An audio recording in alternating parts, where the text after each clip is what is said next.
Good morning students. चलो जो last time આપણે ડાયરેક્ટ ઇનડાયરેક્ટ સ્પીચમાં બીજા પ્રકારનું વાક્ય ભણેલા કે ઇન્ટ્રોગેટિવ સેન્ટેન્સ એટલે કે પ્રશ્નાર્થ વાક્યને કઈ રીતે ડાયરેક્ટ સ્પીચમાંથી ઇનડાયરેક્ટ સ્પીચમાં ફેરવવાનું તે આપણે લાસ્ટ ટાઈમ શીખ્યા હતા। હવે આપણે ત્રીજા પ્રશ્નનો પ્રકાર શીખીશું ઇમ્પરેટિવ સેન્ટેન્સ એટલે કે આજ્ઞાર્થ વાક્ય। ઇમ્પરેટિવ સેન્ટેન્સ, ઇમ્પરેટિવ એટલે આજ્ઞાર્થ વાક્ય। હવે આજ્ઞાર્થ વાક્યને કઈ રીતે ડાયરેક્ટમાંથી ઇનડાયરેક્ટમાં ફેરવાય છે તે આપણે શીખવાના છે। પહેલા તો આજે બધું લખ્યું છે તમારે આપણે નોટબુકમાં ઉતારી લો। જો જે વાક્યની શરૂઆત ક્રિયાપદથી થાય તેને શું કહેવાય? ઇમ્પરેટિવ સેન્ટેન્સ કહેવાય। એટલે કે જે વાક્યની શરૂઆત ક્રિયાપદથી થઈ હોય તેને આજ્ઞાર્થ વાક્ય કહેવાય। વાક્ય હકાર હોય તો સંયોજક શું આવશે? ટુ। અને નકાર હોય, જો વાક્ય નકાર હોય તો સંયોજક શું આવશે? Not to. એટલે આમાં સંયોજન દર વખતે અલગ અલગ આવે છે। વાક્ય હકાર હોય તો ક્રિયાપદથી વાક્યની શરૂઆત હોય તો સંયોજક ટુ આવે, બરાબર? વાક્ય હકાર હોય તો ટુ। અને ધારો કે ડોન્ટ, નકારથી વાક્યની શરૂઆત થઈ હોય, ક્રિયાપદ તો ખરું જ પણ નકારથી જો વાક્યની શરૂઆત થઈ હોય તો સંયોજક શું આવશે? Not to. એટલે વાક્ય હકાર હોય તો સંયોજક ટુ અને વાક્ય નકાર હોય તો નોટ ટુ સંયોજક મૂકવાનું। હવે રિપોર્ટિંગ વર્બ શું મૂકવાનું આવા આજ્ઞાર્થ વાક્યની અંદર? તો કે વાક્યના ભાવાર્થ પ્રમાણે રિપોર્ટિંગ વર્બ મૂકવું। જેમ કે વિનંતીનો ભાવ હોય તો રિપોર્ટિંગ વર્બ શું આવશે? રિક્વેસ્ટેડ। આજ્ઞાનો ભાવ હોય તો રિપોર્ટિંગ વર્બ શું આવશે? ઓર્ડર્ડ। સલાહનો ભાવ હોય તો રિપોર્ટિંગ વર્બ શું આવશે? એડવાઇઝડ। ચેતવણીનો ભાવ હોય તો વોર્ન્ડ અને સૂચનનો ભાવ હોય તો સજેસ્ટેડ। તો જે પ્રમાણે વાક્યની અંદર ભાવ હોય તે પ્રમાણે આપણે રિપોર્ટિંગ વર્બ મૂકવાનું છે। તો પહેલા આ ઉતારી લો। હવે હું એના ઉદાહરણ કરાવું। ઇમ્પરેટિવ એટલે કે આજ્ઞાર્થ વાક્યના ઉદાહરણો હું તમને કરાવું છું કે કઈ રીતે ડાયરેક્ટમાંથી ઇનડાયરેક્ટમાં ફેરવવા। ચાલો જોઈએ। આ બધું નોટબુકમાં ઉતારી લેજો, બરાબર?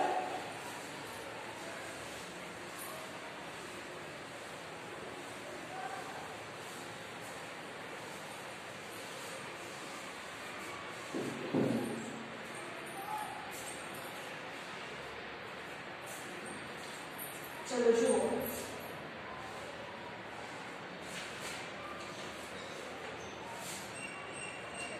एग्जांपल तरीके आपने इतना बड़ा अलग ख्याल आवे। The teacher said to the children,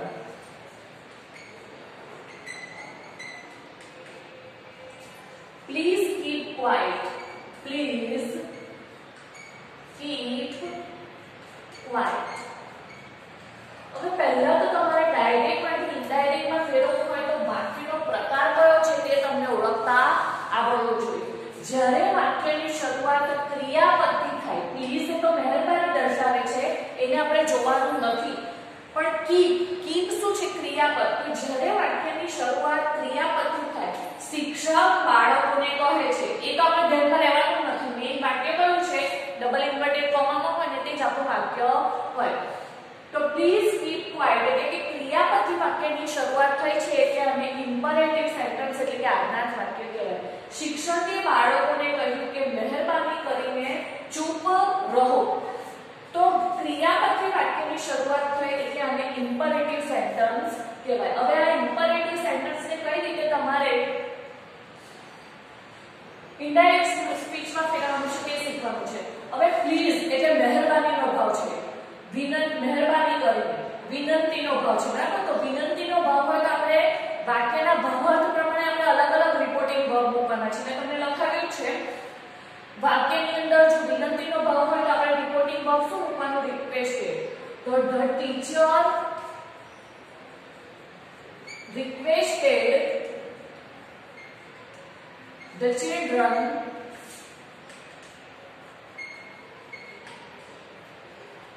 શું કહે છે? હવે કંજંક્શન, વાક્ય હકાર છે, નકાર દેખાતું નથી, તો હકાર હોય તો સંયોજક શું મૂકવાનું? Two.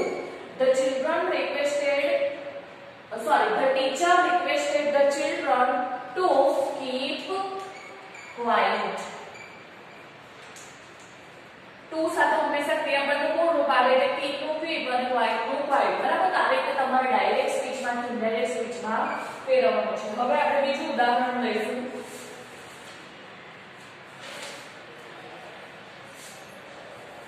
The general said to the official, get out right now.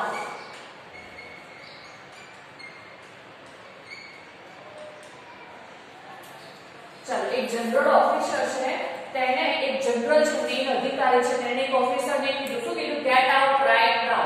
તો ગેટ એટલે ક્રિયાપદથી વાક્યની શરૂઆત થઈ ને ગેટ એ ક્રિયાપદ છે. તો જ્યારે વાક્યની શરૂઆત ક્રિયાપદથી થાય તો એને ઇમ્પરેટિવ સેન્ટેન્સ એટલે કે આજ્ઞાર્થ વાક્ય કહેવાય. તો જનરલે એક ઓફિસરને કીધું કે ગેટ આઉટ રાઈટ નાઉ અત્યારે ને અત્યારે જલ્દી ચાલ્યા જાઓ અને વાક્ય હકાવશે. તો હવે આપણે ઇનડાયરેક્ટ સ્પીચમાં ફેરવીએ. શું કીધું એક જનરલ ઓફિસરને શું કીધું કે અત્યારે ને અત્યારે જલ્દી ચાલ્યા જાઓ. તો ભાવ કયો છે? કયો ભાવ છે? હુકમનો ભાવ છે. એટલે અહીંયા શું મૂકીશું? Reporting verb order. The general ordered the officer. હવે વાક્ય હોતા છે કે સંયોજક શું મૂકીશું? to get out right now. મોટે ભાગે છે ને આની અંદર કઈ બદલાતું નથી કારણ કે આમાં સર્વનામ પણ આવતા નથી અને સ્થળ અને સમય દર્શાવતા શબ્દો પણ આવતા નથી. એટલે જેમનું તેમ જ લખી દેવાનું રહે છે. જો આવે તો તમારે ફેરફાર કરવાનો. પણ ખાસ શું યાદ રાખવાનું? Reporting verb. વાક્યનો ભાવ જે હોય તે પ્રમાણે રિપોર્ટિંગ વર્બ અને સંયોજક વાક્ય હોતા હોય તો ટુ અને વાક્ય નકાર હોય તો not two.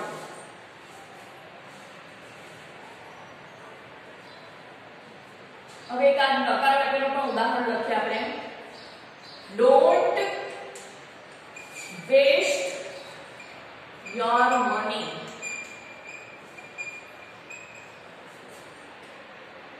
The father said to his son. The father said to his son. એટલે પિતાજી એના છોકરાને કીધું. શું કીધું? Don't waste your money. તારા પૈસા બગાડીશ નહીં. હવે ડોન્ટ એટલે નકાર છે. ક્રિયાપદ તો ડુ છે એટલે ડુ થી તો વાક્યની શરૂઆત થઈ છે. ક્રિયાપદથી વાક્યની શરૂઆત થઈ છે તેને ઇમ્પરેટિવ સેન્ટેન્સ કહેવાય. પણ વાક્ય કેવું છે? નકાર છે. નોટ પણ આવ્યું છે. Don't waste your money. તારા પૈસા બગાડીશ નહીં. તો જ્યારે વાક્ય નકાર હોય ત્યારે આપણે સંયોજક શું મૂકવાનું છે? Not to. અને વાક્યનો ભાવ કેવો છે? Don't waste your money. તારા પૈસા બગાડીશ નહીં. એટલે અહીંયા પિતાજી એના છોકરાને શું આપે છે? સલાહ આપે છે. તો સલાહનો અભાવ છે એટલે આપણે શું લખવાનું? Reporting verb advise. તો ઇનડાયરેક્ટલી થશે the father advised. Advised એટલે સલાહ આપી. The father advised his son. વાક્ય નકાર છે એટલે સંયોજક શું હશે? not to. not to. હવે અહીંયાથી આપણે લખવાનું the father advised his son not to waste. to આવે એટલે હંમેશા ક્રિયાપદનું મૂળ રૂપ આવે. બરાબર. not to waste your એટલે બીજો પુરુષ એટલે સાંભળનાર પ્રમાણે ફેરફાર. સાંભળનાર કોણ છે? એનો છોકરો છે. બરાબર. બોલનાર એના પિતાજી છે એટલે સાંભળનાર એનો છોકરો છે. એટલે his son એટલે your નું શું થઈ જશે? his. don't not to waste his money. અને પૈસાનો પૈસા બેઠું છે. બરાબર. તો આ રીતે તમારે જ્યારે આજ્ઞાર્થ વાક્ય હોય તો આ પ્રમાણે તમારે ફેરફાર કરવાનો છે. ખાસ યાદ રાખવાનું વાક્યનો ભાવ. વાક્યના ભાવ પ્રમાણે દરેકની અંદર રિપોર્ટિંગ વર્બ મૂકવાનું. જો વિનંતીનો ભાવ હોય તો રિક્વેસ્ટેડ. સલાહનો ભાવ હોય તો એડવાઇસ. હુકમનો ભાવ હોય તો ઓર્ડર. રિપોર્ટિંગ વર્બ મૂકવાનું. વાક્ય હકાર હોય તો ટુ સંયોજક અને વાક્ય નકાર હોય તો નોટ ટુ સંયોજક મૂકવાનું. તો આ રીતે ફેરફાર કરીને તમારે આજ્ઞાર્થ વાક્યને ડાયરેક્ટ સ્પીચમાંથી ઇનડાયરેક્ટ સ્પીચમાં ફેરવતા શીખવાનું છે. બરાબર. હવે આપણે લેટ્સ વાળા વાક્યો જોઈશું. આ બધું તમારે તમારી નોટબુકમાં ઉદાહરણ સાથે લખી લેવાનું છે.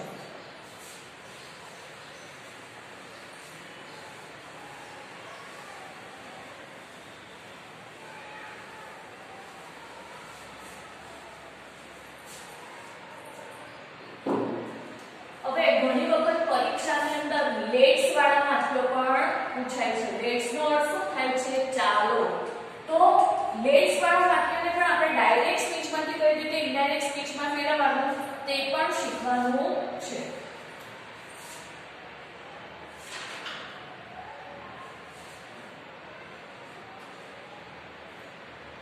ચલો પહેલા તો એ લખી લો કે લેટ્સ વાળા વાક્યમાં રિપોર્ટિંગ વર્બ તરીકે proposed suggested to અને proposed to મૂકવું suggested to અથવા બેમાંથી કોઈ પણ એક લખો સાચી જ બરાબર અથવા proposed to મૂકવું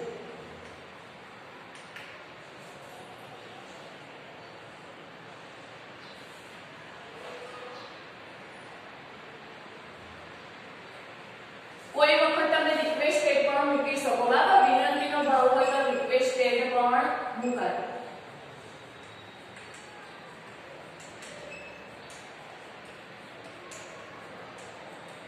વિનંતીનો ભાવ હોય તો તમે રિક્વેસ્ટેડ પણ રિપોર્ટિંગ વર્બ તરીકે મૂકી શકો છો બરાબર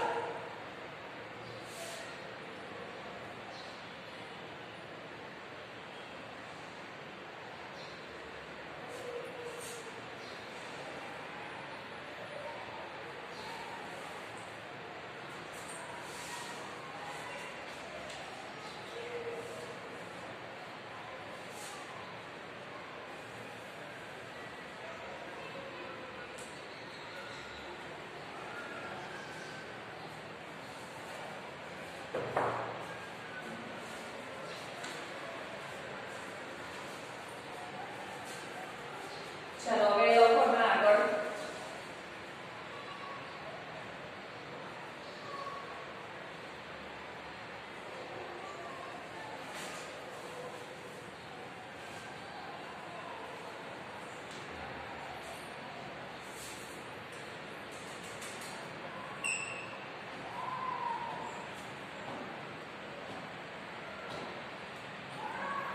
આમાં છે ને તમારે રિક્વેસ્ટેડ ને યાદ રાખવાનું નથી જરૂરી આ જવાબ નથી બરાબર પ્રપોઝ ટુ અથવા સજેસ્ટેડ ટુ મૂકવાનું લેટ્સ વાળા વાક્યની અંદર અને ખાસ ઇમ્પોર્ટન્ટ પોઈન્ટ છે કે તમારે લખી લેવાનો છે લેટ પછી વપરાયેલ કર્મ વિભક્તિની કર્તા વિભક્તિ બને છે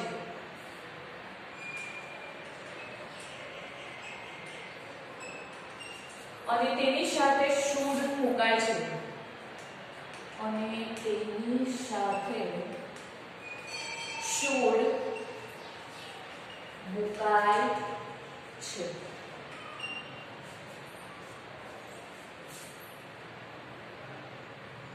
બરાબર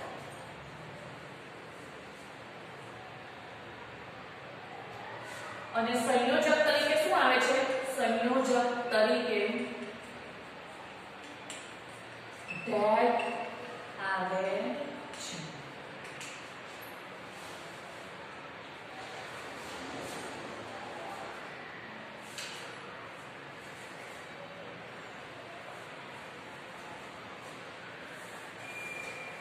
પાછા આ પણ વસ્તુ એક ખાસ યાદ રાખવાનું છે કે જ્યારે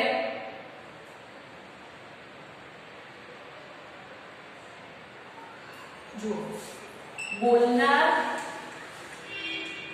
કે સાંભળનાર બંનેમાંથી કોઈ પણ એક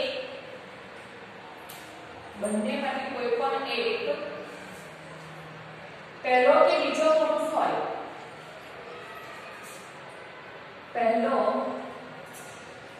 કે બીજો પુરુષ હોય એટલે કે આઈ અથવા યુ બરાબર બોલનાર કે સાંભળનાર બેમાંથી કોઈ પણ પહેલો અથવા તો બીજો પુરુષ હોય તો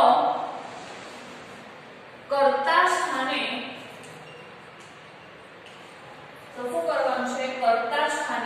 આવે વી આવે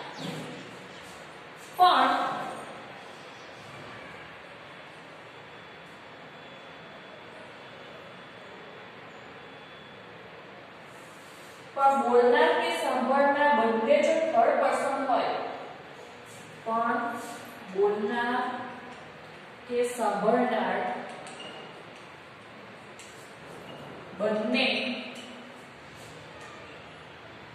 બંને ત્રીજો પુરુષ એટલે કે હી સી અને ઈટ માંથી કોઈ પણ એક હોય તો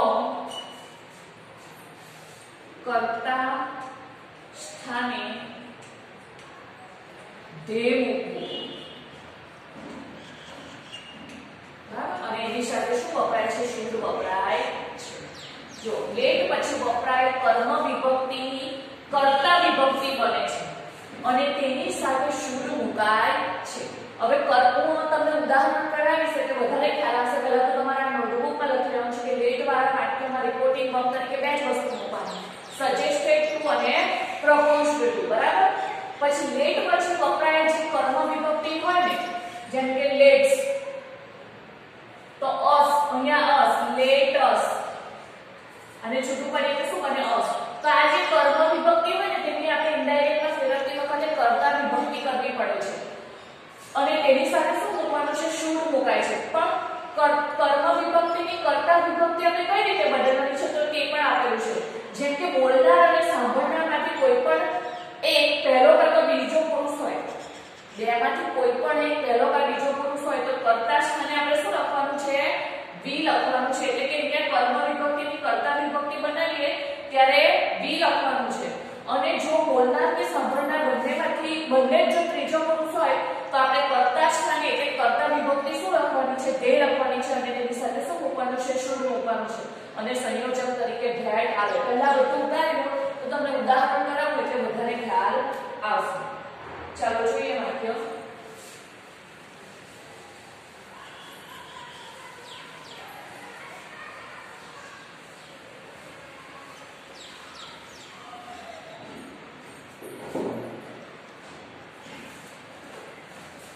જેમ કે ઉદાહરણ લો The teacher said to the pupils, let's go to see the science fair. ચલો જુઓ અહીંયા શિક્ષકે વિદ્યાર્થીઓને કહ્યું કે ચાલો આપણે વિજ્ઞાન મેળો જોવા જઈએ તો ટીચર એ થર્ડ પર્સન છે અને પ્યુપિલ્સ પણ થર્ડ પર્સન જ કહેવાય પણ બહુવચન છે બરાબર એટલે બંને થર્ડ પર્સન છે જો બંને થર્ડ પર્સન હોય એટલે કે બંને જો ત્રીજો પુરુષ હોય હી સી અને ઇટ માંથી બંને જો થર્ડ પર્સન હોય તો આપણે કર્મ વિભક્તિની કર્તા વિભક્તિ તો કરવાની છે પણ શું કરવાનું કર્તા વિભક્તિ કરતી વખતે આપણે ધ્યેય લખવાનું છે બરાબર એને તમને લખાઈ છે સૂચના તો ધ ટીચર હવે આપણે રિપોર્ટિંગ વર્બ સેડ ટુ ની જગ્યાએ શું લખીશું ગમે તે પ્રપોઝ ટુ પણ લખી શકો અથવા સજેસ્ટેડ ટુ પણ લખી શકો the teacher proposed to the pupils હવે સંયોજક તરીકે શું આવે that એ પણ મેં તમને લખાવ્યું છે the teacher proposed to the pupils that હવે us ની આપણે કર્તા વિભક્તિ શું બનાવીએ કારણ કે બોલનાર અને સાંભળનાર બંને ત્રીજો પુરુષ છે એટલે આપણે એની કર્તા વિભક્તિ us ની શું બનાવીશું they હવે તેની સાથે શું વાપરવાનું છે should એવું પણ મેં લખાયું છે તમને they should they અને we બંને સાથે should વાપરવાનું છે they should go to see the science fair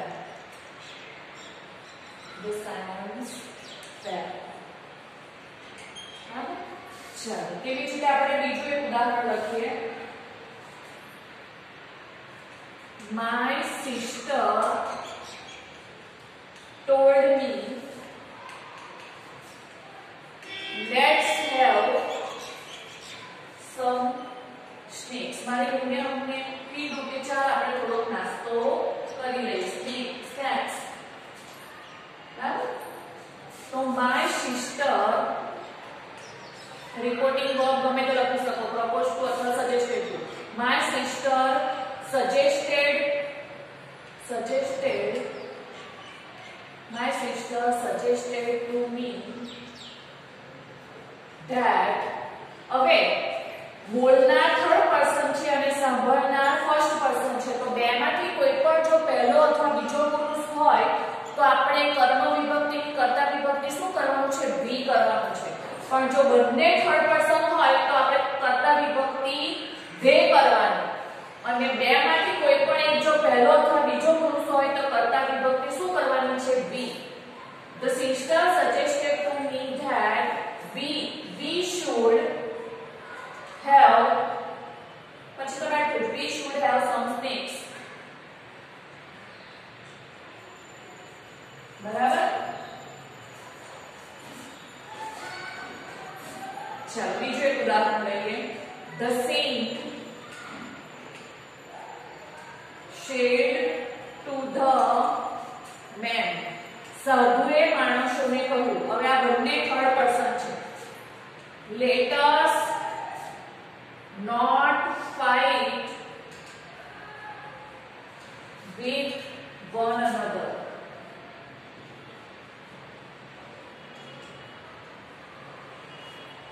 તો જુઓ the saint proposed to the man સંયોજક તરીકે શું મૂકવાનું છે that હવે અસ જે કર્મ વિભક્તિ છે એ કર્તા વિભક્તિ બનાવવાની છે એટલા માટે આપણે બોલનાર અને સાંભળનારને જોવા પડે બોલનાર સેન્ટ એટલે સાધુ ત્રીજો પુરુષ છે અને મેન એ પણ ત્રીજો પુરુષ છે ભલે બહુવચન છે બરાબર તો બંને ત્રીજા પુરુષ હોય ત્યારે આપણે કર્મ વિભક્તિની કર્તા વિભક્તિ શું લેવાની છે ધે લેવાની છે ને જો બંનેમાંથી કોઈ પણ એક પહેલો અથવા બીજો પુરુષ હોય તો કર્તા વિભક્તિ બી લેવાની છે પણ અહીંયા બંને ત્રીજા પુરુષ છે એટલે કર્તા વિભક્તિ આપણે શું લઈશું they should not fight with one another તો આ પ્રમાણે તમારે લેટ્સ વાળા વાક્યને ડાયરેક્ટ માંથી ઇનડાયરેક્ટ સ્પીચમાં ફેરવતા શીખવાનું છે ઉદાહરણ પણ લખી લેજો બરાબર હવે નેક્સ્ટ પીરિયડમાં આપણે છેલ્લો